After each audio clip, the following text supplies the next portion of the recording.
Thomas and the Runaway Kite. It was a bright blue morning on the island of Sodor. It was the day of the Sodor Kite Festival. Soon the sky would be full of kites of all shapes and colors. The engines were very excited. Choo-choo to Henry about the kite festival. Choo-choo to Henry.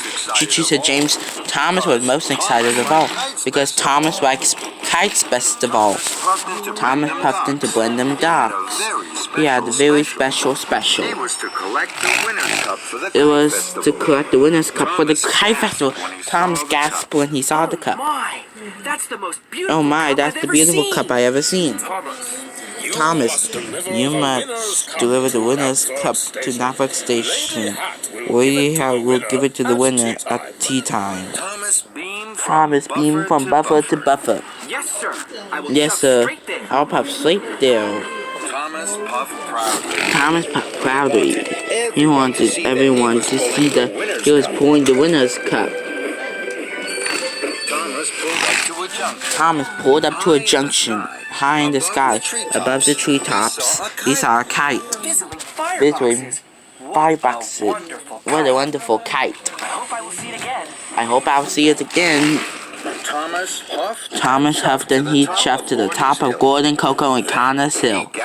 But then he gasped, there's the wonderful kite again. The kite belonged to the Topper Hat's grandchildren. He wanted to win the competition at the kite festival. Charlie puffed up. Look at that kite, swift with the air. Look, there's Thomas. Suddenly, a gust of wind pulled at the kite. The kite flew up, and away. Sir Topham Hatt's grandchildren watched. They were very sad. Thomas wanted to help them. Don't be sad. Make the children very happy. I'm the fastest engine on Sodor, said Thomas. I can catch up with your kite. I'll help you, Thomas. No thanks to you, Charlie. I'm much faster than you. I can chase this kite all by myself. Charlie reminds me of my friend Billy. So Thomas didn't go straight to Nafford to get the winner's cup. He puffed off and chasing the Topper Hat's grandchildren to runaway kite. The wind with the kite far down the tracks. Thomas whooshed and he wheezed. His boiler bubbled. His coal crackled. I must keep up with the runaway kite. I'll puff and I'll huff with all my might. I'm the fastest engine on Sodor. Then the wind flew the kite out of sight. Where has the kite gone? Choo-choo. Hello, Thomas, said Edward. You're huffing hard. Hello, Edward. I'm chasing Topham Hatt's grandchildren's kite. How exciting. Can I help, said Edward. No, thank you, Edward. I'm the fastest engine on Sodor. I can chase their kite all by myself, said Thomas. At once, Thomas caught up with the kite. He was excited.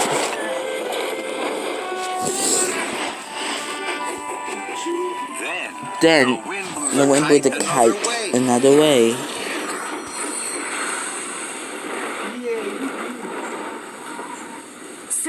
Cinders and ashes. Come back, Mr. Kite. Please, said Thomas.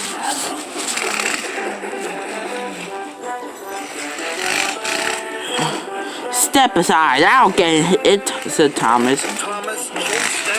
Thomas chased it. Wait, I must keep up with the runaway kite. I'll puff and I huff with all my might. I'm the fastest engine on Sodor. Then the wind blew the kite over the bridge. Emily was on the bridge.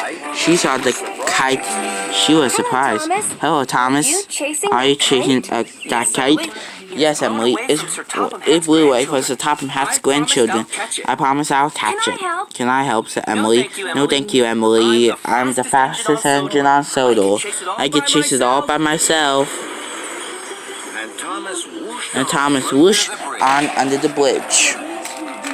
Thomas clattered and clanked. I must catch up with the runaway kite. I'll huff and I huff with all my mouth. I'm the fastest engine on Sodor. What's wrong, Thomas? Said Percy. Your cheeks are red as James's and Wilson's and Young Bow's boy was. I'm chasing the runaway kite. Let me help you, said Percy. I knew it. No, thank you. I could chase the kite all by myself. I'm the fastest engine on Sodor. So Percy puffed off. And Thomas puffed on. And what? The wind dropped. The kite landed in front of Thomas near a junction. Thomas was pleased. Bubbling boils, I caught up with you now, Mr. Kite. Thomas whooshed across the junction towards the kite. Then there was trouble. Thomas started juddering and jittering. The flame of Thomas's firebox footed and fizzled out. Thomas had spent all his coal chasing the runaway kite. Oh my, no, no. I run out of coal. Then the wind blew again. The kite flew high in the sky and was gone. I can't puff anymore. I can't chase the kite. I'm not the fastest engine on Sodor. I've broken my promise to the children, and I haven't delivered the winner's cup to Nafford Station. Thomas felt terrible. It's all my fault. Suddenly, Thomas heard his engine chuffing around the corner. It was Charlie. What's wrong, Thomas? I ran out of coal trying to chase the kite. I thought you were the fastest engine on Sodor. I'm not, said Thomas. I was able to think I can catch the kite on my own. Will you help me, Charlie? Of course I will, Thomas. Charlie gave Thomas some of his coal. Soon Thomas's firebox was burning brightly. Thank you, Charlie. And wait, I must deliver the winner's cup to Nafford Station. Can you look for the kite, please? With all my puff and chuff, Thomas. So Thomas puffed to Nafford with the winner's cup. On his way to Nafford, Thomas stopped at a junction. Percy, Emily, and Edward were waiting. You look sad, Thomas and Percy. I didn't catch Topham Hawk's grandchildren's kite. Will you all help me? Of course we will, Thomas and Emily. Right away, said Edward. With no delay, said Percy. Yes, said Edward. Thomas's friends were happy to help him. And Thomas was happy to be helped. Thomas arrived at Nafford Station with the winner's cup. So Topham Hatt's grandchildren raced over. Hi, Thomas. They hope Thomas found their kite. I haven't found your kite, but all my friends are looking for it now. Come with me. So the children climbed cheerfully on board. Thomas puffed to a junction. Suddenly, the kite flew in front of Thomas. There's the kite, said Thomas. Emily, Percy, Edward, and Charlie shoved to the junction. The kite ends between them. Then it caught its tail on the signal. Hooray, we caught the kite, said Thomas. The engines tooted and the children cheered.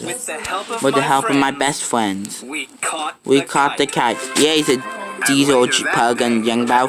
Later that day at the kite festival, so Topham Hatt's grandchildren's kite gave it best of all.